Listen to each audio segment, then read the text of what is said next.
ഒരു രാജ്യത്തിൻ്റെ പ്രസിഡന്റ് സഞ്ചരിക്കുന്ന ഹെലികോപ്റ്റർ ഏറ്റവും പഴയ മോഡലോ?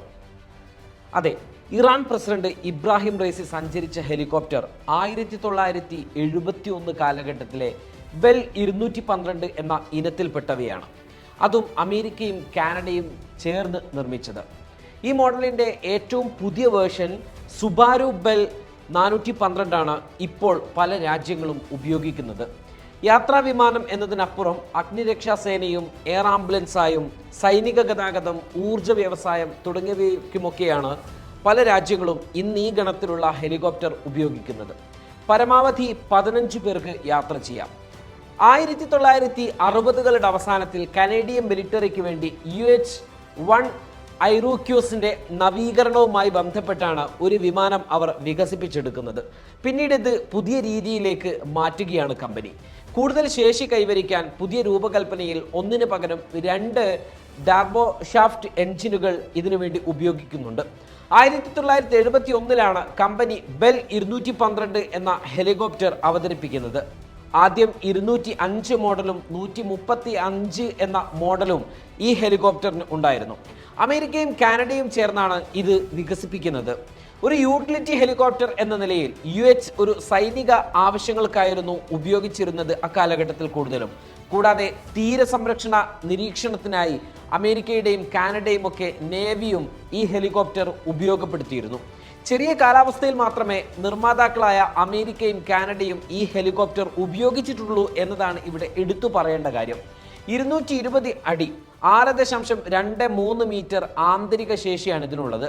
5000 പൗണ്ട് അഥവാ 2268 കിലോഗ്രാം വരെ ഭാരം വഹിക്കാൻ ഇതിന് കഴിയും എന്നാണ്.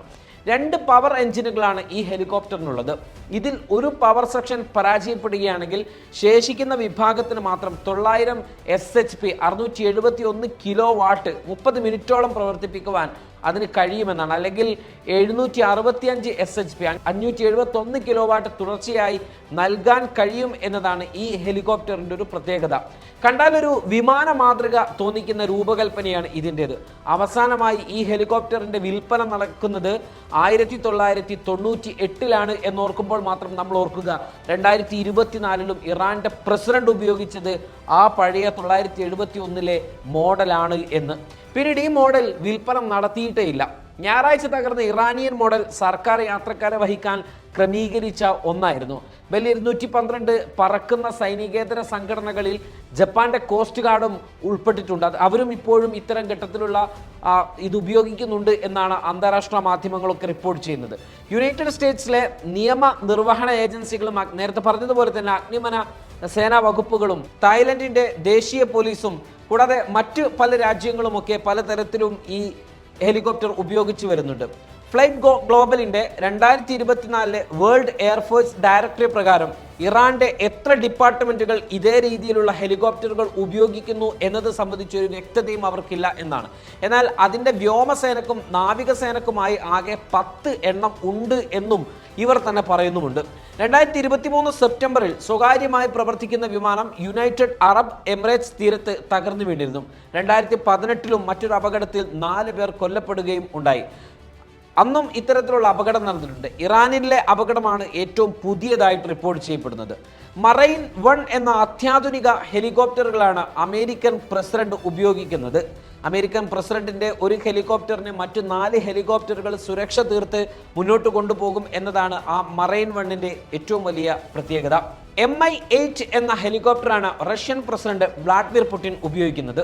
എന്നാൽ സുരക്ഷയുടെ ഭാഗമായി റഷ്യൻ പ്രസിഡന്റ് പുടിൻ ഇത്തരം ഹെലികോപ്റ്റർ യാത്രകൾ പരമാവധി ഒഴിവാക്കാറാണ് പതിവ്. കൂടുതലായി അദ്ദേഹം ഉപയോഗിക്കുന്നത് ലിയൂഷിൻ എന്ന പ്രൈവറ്റ് വിമാനമാണ്.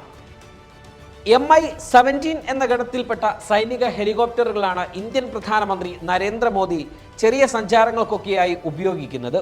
ചെറിയ കാലാവസ്ഥയിൽ സഞ്ചരിക്കാൻ രൂപകൽപ്പന ചെയ്തിരുന്ന ബെൽ 212 ഗണത്തിൽപ്പെട്ട ഈ ഹെലികോപ്റ്റർ ഇറാനിലെ അത്യന്തം ദുർഘടം നിറഞ്ഞ പാതയിലൂടെ സഞ്ചരിക്കാൻ പ്രാപ്തമായിരുന്നില്ല എന്നാണ് അന്താരാഷ്ട്ര മാധ്യമങ്ങൾ കിട്ടുന്ന റിപ്പോർട്ടുകൾ പ്രകാരം മുന്നോട്ട് വെക്കുന്നത്.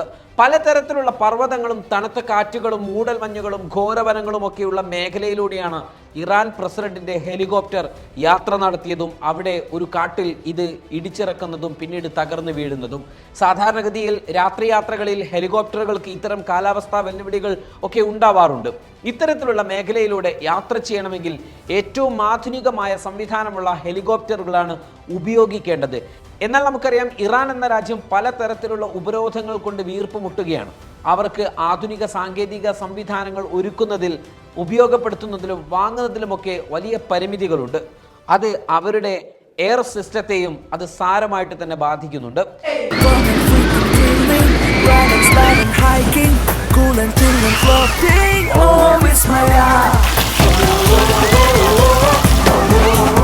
ഉല്ലാസം വാനോളം വിസ്മയ അമ്യൂസ്മെന്റ് പാർക്ക് പറശ്ശിനിക്കടവ്, കണ്ണൂർ.